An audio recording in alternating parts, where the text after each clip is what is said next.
Good morning. Brothers and sisters, I am so honored and pleased to be here because it is the first time in my life I have participated in such an event. And it is therefore the first time in my life that I've ever been able to address an audience in these words, brothers and sisters.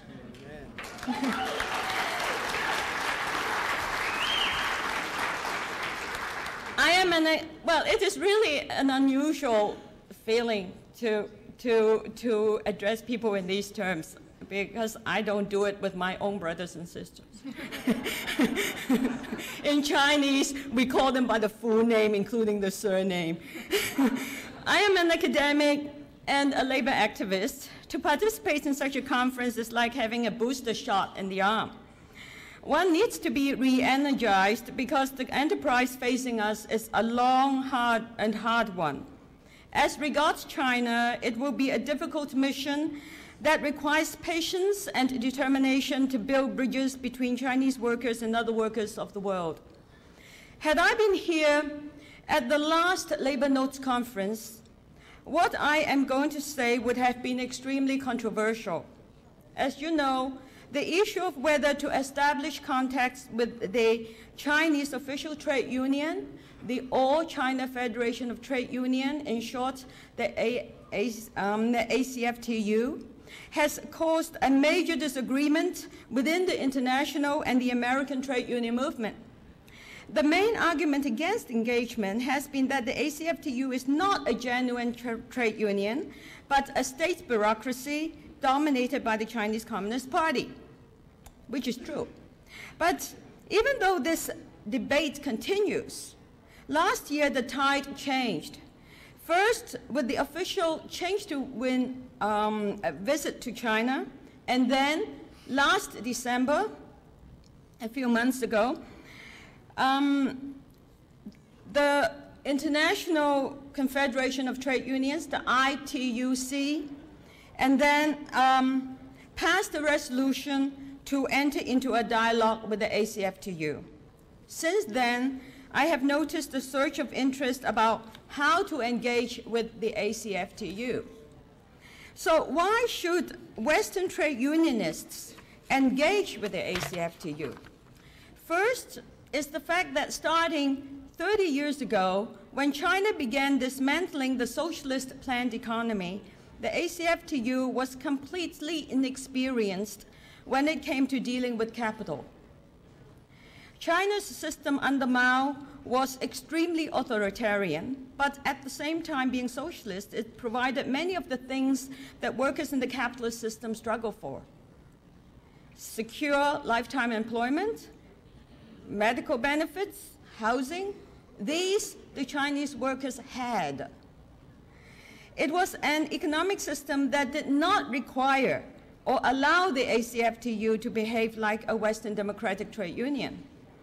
Wages were centrally set nationwide. There were only 8 wage scales in the country in China at that time. And there was no collective bargaining. It was not needed. In factories, the union essentially served as the welfare arm of management, helping with housing problems or medical services. In the past quarter century, the Chinese economy has been opened up to capitalism. Foreign governments, capitalists, business schools. In fact, all players in all sectors have established strong relationships with China. They have been teaching China how to adopt a so-called competitive market economy, how to drive down wages and end social benefits and job security. This is what we call in China smashing the iron rice bowl. And how to exploit unskilled workers. China was a quick learner, and in 2 decades became an economic power. The only ones absent from the scene were the Western trade unions. Second to consider is the sheer size of the Chinese workforce. The ACFTU just recently boasts it has 193 million union members, while the international Trade Union Congress, the ITUC, with 155 member countries, has 168 million members. Surely, many of the 193 million union members in China exist only on paper. But still, what do these numbers mean?